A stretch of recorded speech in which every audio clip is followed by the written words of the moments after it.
What's up? It's your boy. And I don't know, I was gonna say something funny, but I lost it.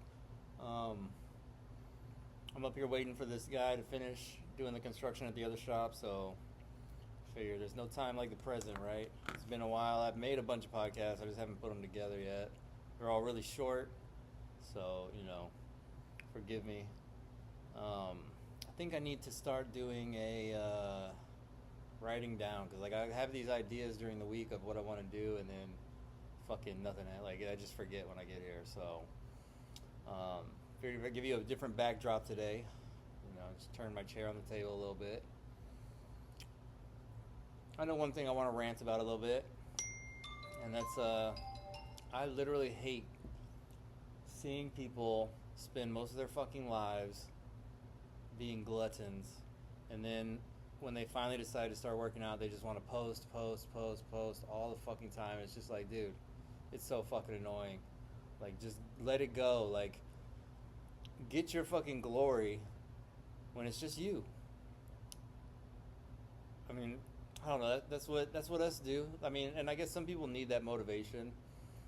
They need to post something and have people say, "Hey, good job," and like I agree, like I save your own fucking life, but like I don't know, for some reason I just find it annoying when tattoo artists do it. Like most people, I don't really care. I'm just like, yeah, good for you, like save your fucking life. But like tattoo artists, I don't know, like you work with the human body, and so it's like there's a piece of me that's just like, how dare you treat yourself like shit and then consider yourself a body artist? Like, you know what I mean? Like, I don't know, like, I just feel like if you're into the human body, you should be into the human body, and it shouldn't just be like, I'm into the human body right now. Like, it shouldn't be that way. I don't know, it just gets on my fucking nerves. So, yeah, that's what's going on with me today. But I don't know, it just does bother me a lot.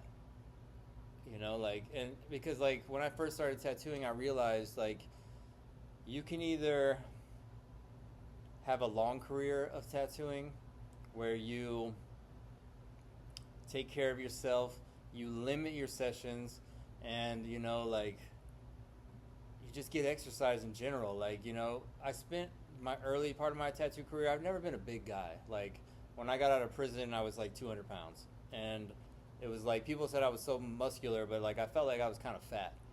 And now I weigh like 160, right? And that's where I like to be.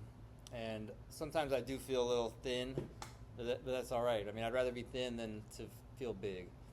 And so, I don't know. I just realized early on from all the doing long sessions, tattooing for 8-9 hours straight, that there was no way I was going to be able to keep this up if I continued that route. And so, like early in my career, my tattoo career, like I started doing jujitsu, right?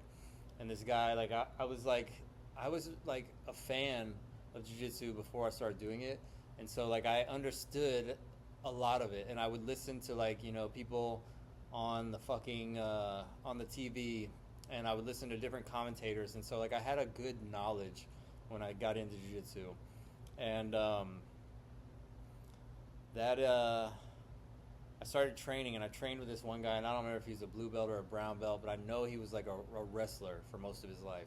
And he was like, here, he was having a hard time with me, and I was like my first day, and he was having a real hard time with me, and I was like, and like white belts are like that, like white belts, they tend to go like really hard, but it's like, I mean, it's not even like, it's something that jiu-jitsu people say is like, oh, the white belts, like they don't fucking know how to control themselves and all this shit, but it's like, I've met plenty of fucking blue belts, brown belts, purple belts, black belts that can't control themselves either. It's like an ego thing. You can't let somebody like get one up on you a little bit, like. And so like I don't know, like anyway, so this guy was like, let me show you something. So I got all loose, to let him show me something, and he just fucking ripped my back in half. And I remember like I couldn't tattoo for like weeks. I was just in utter fucking super pain. I thought something was so wrong with me. I thought tattooing was over. And I suffered from that for a long time. It like took me a long time to realize that I had like a psoas injury, and so like it took me a really long time to figure all that out, and to get that taken care of. And in that time though, I realized, oh, I can't be doing these long sessions, because when I did start feeling better and I would do long sessions, that's the kind of shit I would have to deal with, was like serious fucking pain, almost like crippling me. And so like it almost made me scared to tattoo in some ways. So I quit doing jiu-jitsu at that time, and I went back later on and started doing it again. And eventually I got hurt again, and it was with a good training partner, like a guy I really like. And he just stepped on my leg one day and it just fucking ruined me for, I don't know, a few more weeks. And so I had to like nurse that, and I just kind of quit going. My mom died, and so I just kind of quit going. But I realized through those experiences that like I can't continue to have these super long tattoo sessions and think that I'm going to be a 60-year-old still tattooing. And like that's like one of my goals, is like I want to be an old tattoo artist. You don't see a lot of them, and the ones that do get to stick around and make it that long, they tend to become like gods in the tattoo industry, which is awesome. And it's like sometimes, like you have people like Jack Rudy, who was amazing at his time, but then like at his death, he wasn't as, of course he wasn't putting out the best shit, you know what I mean? Like as he got older, your style just kind of stays the same. And I don't know if like that's something I'm scared of or that I want, like I definitely have noticed something with some of my tattoos. I had this friend named Hot Rod, right? And he was like one of my first tattoo artist friends. I like made this motherfucker be my friend. He did not want to be my friend, but I would like have a joint or a blunt every night after work, and I'd be like, hey, you want to smoke? And sometimes he would turn me down, but then when he started smoking with me, we just sat out there talking, and it was really me doing all the fucking talking. And he was like, he became my friend. Like he was one of my best friends. Like I loved that guy. And I mean, he used to work 2 jobs. He used to work a real job, and then he would come do tattoos at night. And his posture was so bad. He would do construction and shit, and his posture was horrible. And I remember always looking at his posture, and like I have a picture of him like leaned over. He's just so tired. And he would get home, and his wife would come to the tattoo shop sometimes, and he would like get home from work, and his wife would have him shit to do, at home. And I just always felt bad for him, because I was like, God damn it, like she's home all fucking day, like she could build a porch. Like the fuck's her problem, like I just, because he was my friend, I defended him like that. And I loved that guy. And I hated her. One day we were all out in front of the tattoo shop, and she said, she's like looking at this porch they had built on the tattoo shop, and she looks at Hot Rod and goes, you could build one of these for our house, or whatever. And I was like, bitch, you could fucking do it. You're the one sitting at home all goddamn day. You could fucking do it. And like I remember she never really liked me too much after that, and she was fucking hideous, and Hot Rod wasn't no better looking motherfucker, but she was fucking hideous. And they ended up moving away like to Arkansas or wherever he came from, and Alabama, one of those places with an A.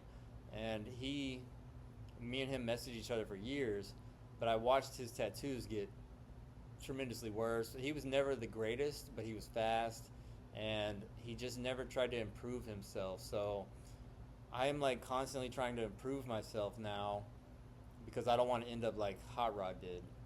I mean, and like I said, he's dead now, and so that's a thing. He's not around, and I definitely miss him.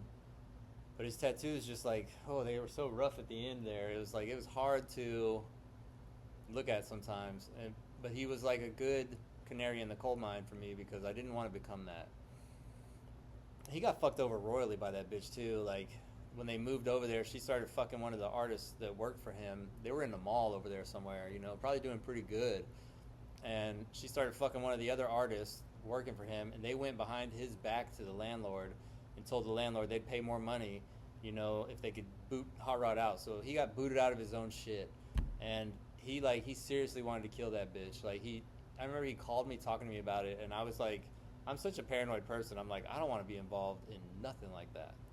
I don't even want, if you want to kill your old lady, don't talk to me about it. Like, I don't want to hear about it. Like, that's the craziest shit ever. I don't want to be any part of that stuff.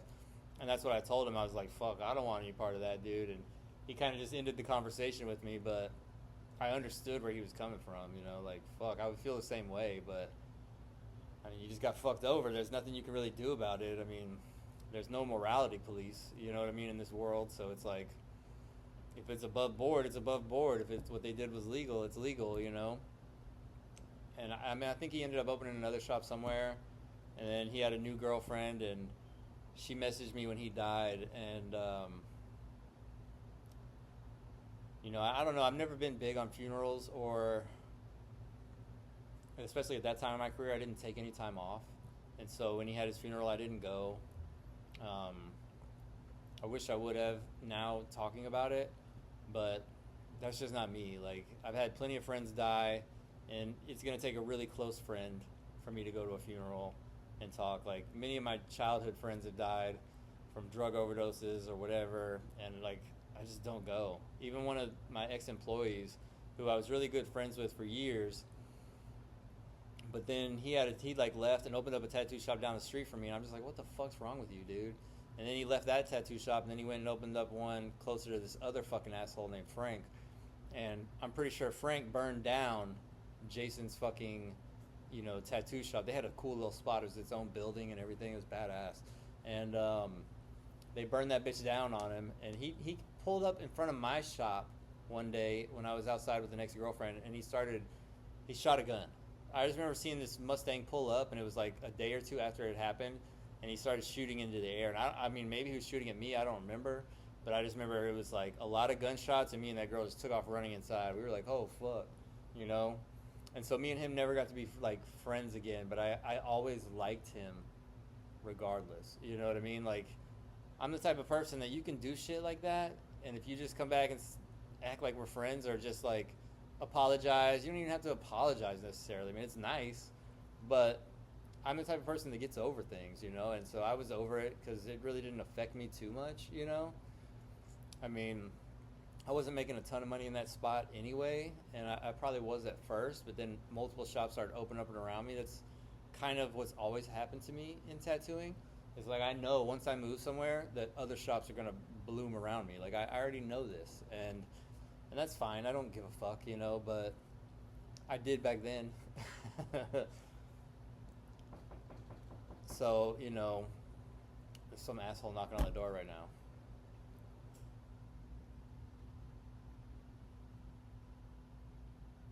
No, I don't have anything for you, dude. Go the fuck away. I'm like,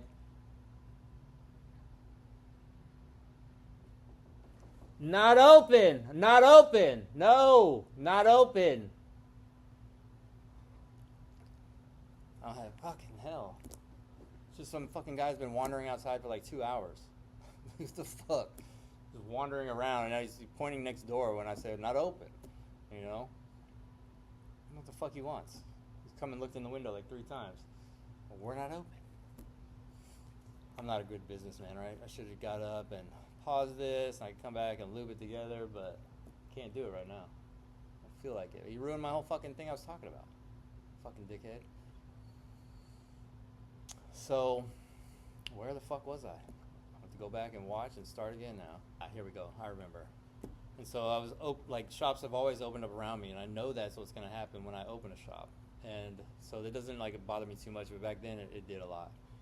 And when he died, part of me wanted to go. Like, I came in, and me and Trey worked with him like when we first started, you know, tattooing over here. And like, when I saw Trey that day, he just wanted a big hug from me, because we know that one day it'll be us, you know, one day it'll be one of us that's dead. But neither one of us went to his funeral. Maybe he did, I don't remember. I wasn't going to go, like, because we weren't on good terms, you know. Same thing with the guy that taught me how to tattoo. Me and him had a big falling out. He used to be like a crackhead, and he would like a literal crackhead. He would smoke a lot of PCP and smoke crack and shit.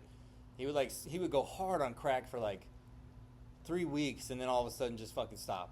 Like, he used to like tell me that the drugs don't do him, he does the drugs. And he was fucking right, because he would do that kind of shit. But one of those times when he had been smoking crack, he fired me on my day off. And after he had convinced me to move out of my girlfriend's house, move to his house, and we could just be like this big tattoo family, you know, or whatever. And then he started sending his old lady in there to rub my back in the mornings and shit.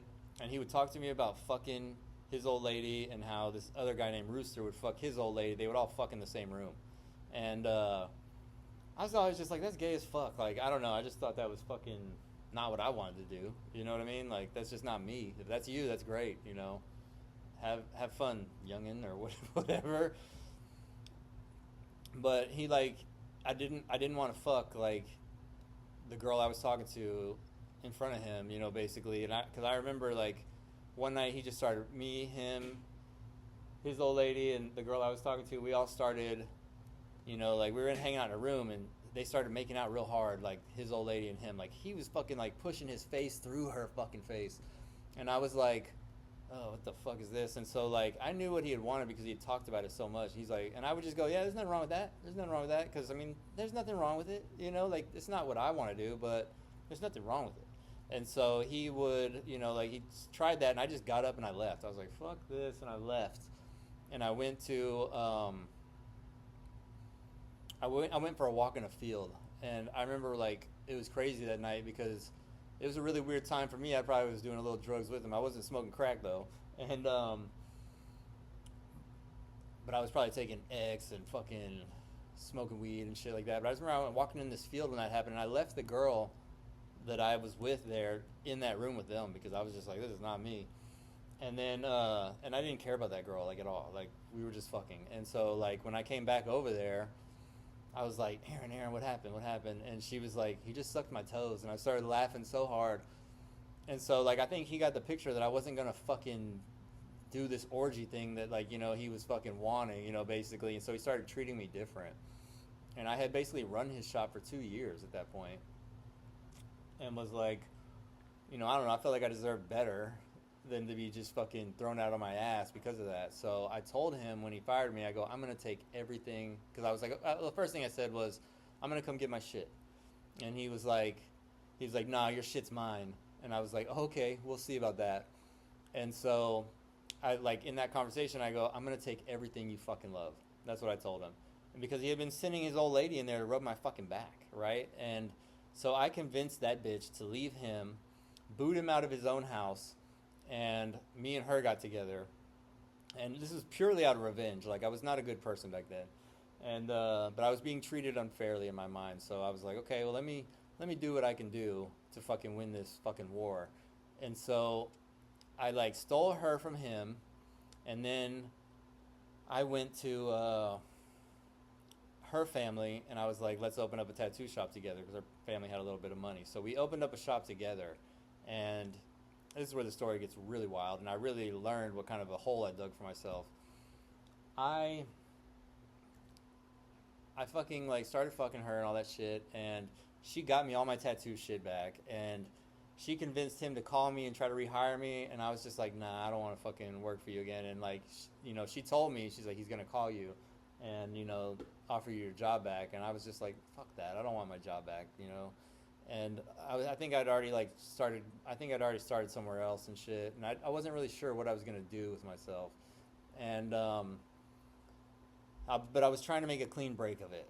I didn't just go straight into like, let's open up a shop. I was trying to make a clean break, you know, like be kind of fair. Like, you know, she didn't want to be with him, she wanted to be with me. So and she had kids, and I started taking care of those kids, and so like I felt like some sort of obligation there, and she was like. Let's see. So then the shop I was working for, he hired his best friend, that asshole named Frank that I was talking about earlier. She hired that motherfucker. That motherfucker came to work for her. Or wait, I'm sorry. That motherfucker came to work for the guy I was working for, and he fired me because it was a two-man shop. So I was just like, okay, it's fine. And I was talking to my friend about it, this guy named Lunatic, and he said, what you need to do is not work for somebody that does tattoos. And he wanted me to work for him, but in my mind, I saw it as I need to work for myself. So I went to her family, and I convinced them to open up a shop with me. And this bitch had like a fucking Xanax and Adderall problem. And so one day, she like pulls up to the shop all barred out, and she like slams into the poles out front of the tattoo shop. Like she was fucking crazy. She almost drove into the building, and like when she pulled in that day, she just had her eyes on me only. Like she was looking me in the eyes while she was pulling in, and she ran over the curb or whatever. And that was just one example, of how fucked up she was. And then another time, I came home and I'm like, remember, I'm like working for the same percentage as I was before, basically, but with a partner. So like I was doing all the work, me and Trey were doing all the work, all the piercings, all the fucking tattoos, and then her family was getting half of my money. So, and I was okay with it at first, because I was just like, I was on a path and we were going to see where this path led, right? So that happened. And then I woke up one morning and I had like I had $900 in my pocket. And when I woke up in the morning, I counted my money and I had $800. She had stolen $100 from me. And so I confronted her about it. This bitch pulled her arm back, fucking hooked me to the fucking side of my head, right? And when she hit me, she went like this. And she covered up instantly because that guy that used to smoke crack and all that shit used to beat her ass. And so, like, I remember when she did this, I was like, oh, fuck, you want me to hit you. You know what I mean? You want me to fucking lay into you. And I remember in my head, I thought, nobody's going to turn me into that. And so that was kind of when I decided, like, okay, I got to get out of here. And so I took, our pay sheet from like either a month or from like, I think it was like 2 or 3 weeks. And I didn't even take the money I had made. I took only what Trey had made, and I showed my dad. And it was like, Trey had made like $7,000 for the shop within like 2 or 3 weeks. And so my dad was like, okay. And my dad sold a fucking car, like a dream car of his. And when he sold that car, that's what we did. We bought my own shop, right? He gave me the fucking seed money, and then I started from there. And so, and when that guy died, I felt like some sort of, like deep sense of sorrow, because I never wanted that to be our relationship. Like, I would have worked for that guy forever if he had just been fucking cool. But, he was all fucking cracked out. And so when his funeral happened, I didn't want to go because I just felt like we never fixed it, But I would have gone to that funeral if we had fixed it. Just like I would have gone to Jason's funeral if we fixed it. Hot Rod's funeral was just hours away, so I was just like, I can't fucking do that, And like, when you own a business, it's like you work a lot. Like, that's how that goes. Like, you work a lot. And people think, oh, you get to fucking just have it easy now. And it's like, no, you don't. You get to pay fucking taxes. You get to pay rent. You get to pay for everything in the fucking shop. And hopefully you're making as much money as the artists that work for you. Like, that's literally what it's like, And of course, you can make your own, money too doing tattoos. But like, fuck it, it's not easy. It's not easy. And I always see this shit about tattoo artists quitting because people are charging, lower prices and all this shit. And yeah, they do that. I mean, what are we going to say about that? Or what are we going to do about it? There's nothing you can do or can say about it. It just is what it is. If you don't adjust to that market, then, and like tattooing is very oversaturated now. Everybody's got a fucking tattoo kit. Everybody's got a tattoo gun. And so it's like, you can get them on Amazon easy. When I started, you had to like show your license. And I always thought that was cool. But at the same time, I was like, these companies aren't making any money. They're only making money on people that are tattooing now. So I don't really have a problem with them selling all that shit. I wish they didn't. But at the same time, I don't give a fuck. I don't give a fuck because people come into my shop all the time with fucked up ass tattoos, and they're like, yeah, I did this one myself. And I always just say to them, I go, it's hard, right? Tattooing's fucking hard, right? And they're like, yeah. And like, they don't usually continue doing it, unless they're really determined to do this. And most people aren't. Most people aren't willing to suffer. Like, most people will get second jobs and then they're just dog tired all the time. And it's like, if you want to fucking survive, you got to be out there talking to people, promoting your business. You can't just fucking let other people fucking do that and then you think you're going to fucking be good. You know what I mean? Like, you have to promote yourself. And so, like, the fucking industry has changed in that way a lot. And, I mean, what are you going to do? Like, your goal is either to be an old tattoo artist or to just try this out. And like, my goal has always been to be an old tattoo artist. So no matter what happens, I'm gonna keep trying this. I'm gonna keep trying this, and I don't know if I could work for anyone else. That seems like really rough. Seems really rough to me. I just don't know if I could do it. I wouldn't mind it, like doing guest spots and shit, but I like getting, paid what I get paid. So, yeah, I like the 100% for me. And so I see the appeal, and I think a lot of tattoo artists see how easy it is to pay the fucking stuff, save up some money, pay the fucking shit, and open up your own shit, and that's great. But it's like, can you continue this if you're charging $1,000 day rate, or some artists I know charge $2,000 day rates, which is like, I do this for a living, and there's no way I'm paying you $2,000 for 8 hours. Like, that's just not fucking happening. Like, it's not happening. These aren't pesos. Like, these are fucking American dollars. And so, like, if you want to stay in business for a long time, no matter how good your fucking work is, you need to fucking be able to adjust. And just like when you started, you got to give that fucking shit away. That's just how it's gonna fucking go. And if you don't fucking like it, then, I mean, you got to find something else to do. You really do. I would love to just sell a fucking product that I order from fucking wherever, and then just mark it up and just sell that. That would be amazing.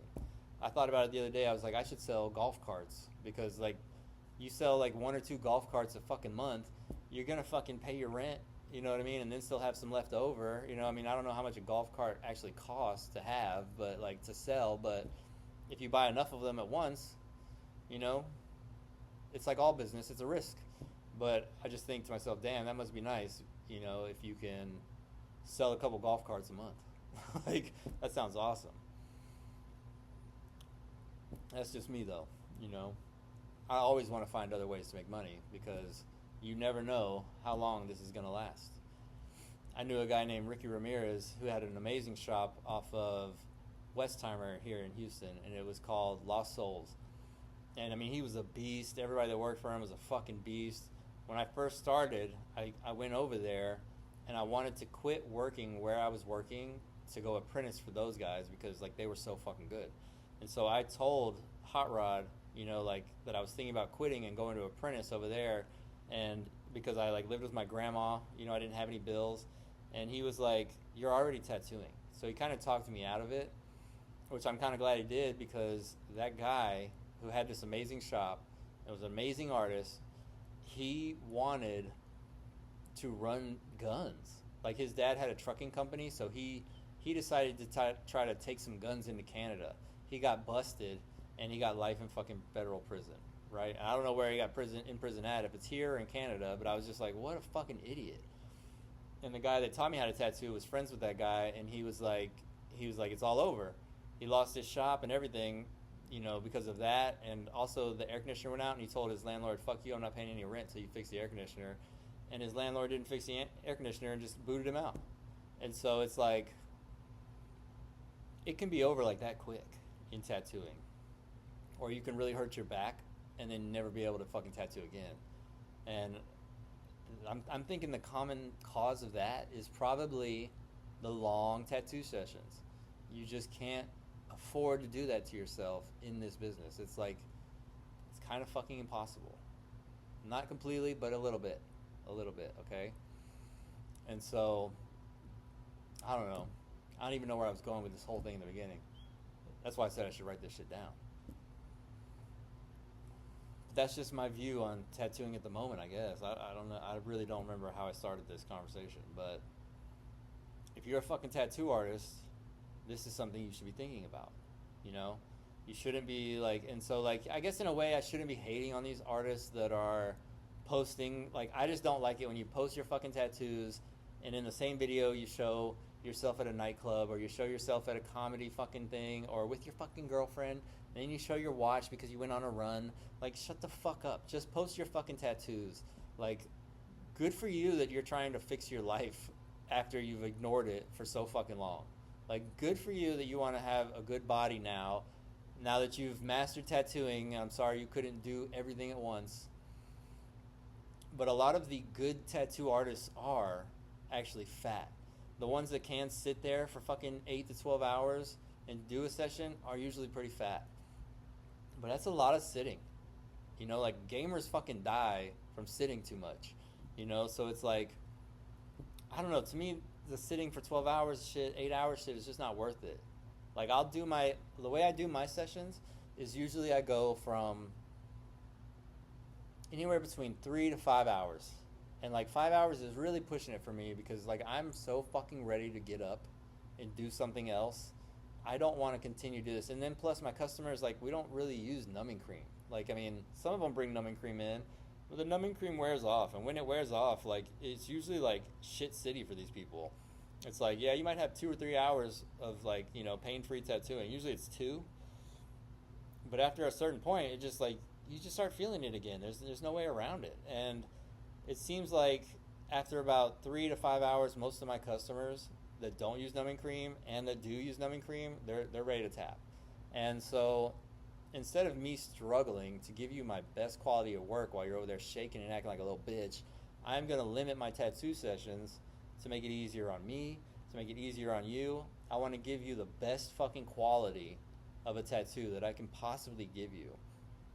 And I can't really do that if I'm fucking hurting or fucking just like if you're fucking moving around a lot. You know, like I can't give you everything I got if we're having a fucking fight. You know what I mean? And so that's like kind of the way that goes. And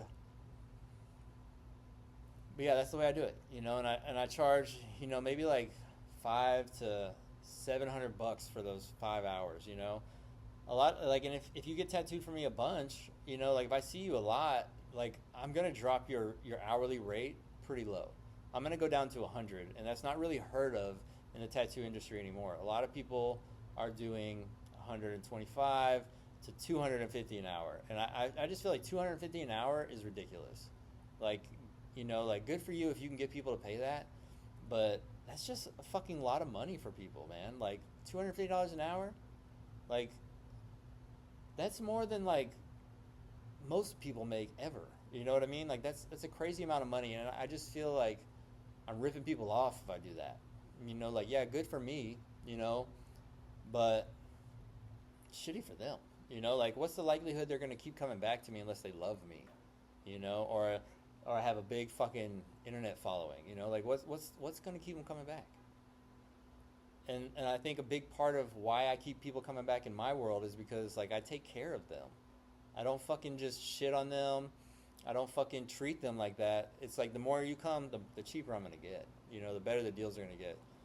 Sometimes I tattoo my boy Jake for like 3, 4, or 5 hours, and then I'll charge him like $300. You know what I mean? Because I fucking love that guy, and like, you know, we spend a lot of time together outside of me just tattooing. You know, but he's like, and he'll give me whatever I tell him. You know, and sometimes I'm like, I just wish that motherfucker would tip me once every now and then. But we do so much work, it's fine. It's fine. I don't even care. Like, you know, he'll fucking, if I'm like, hey, I need to take my generator home, he'll fucking come up here and grab the generator for me and help me take it home. Like he's fucking cool like that, you know. So that's part of why he gets those deals, you know. And so, and he also hangs out. He'll just come by on days when we're not even tattooing, and he'll just hang out for a few hours. And I like that shit. So I like becoming friends with the people I tattoo. Like it's better for me that way because I get to know them, I get to know what they want, and I'm more likely to work things up for them too if I see them a lot. So anyway, I think I'm done. That was like 40 fucking minutes or something when I put these two clips together, and I haven't seen that little wanderer out there anymore. So you know, I don't have to go fucking worry about him. But yeah, that's it for me today, guys. I love you long time.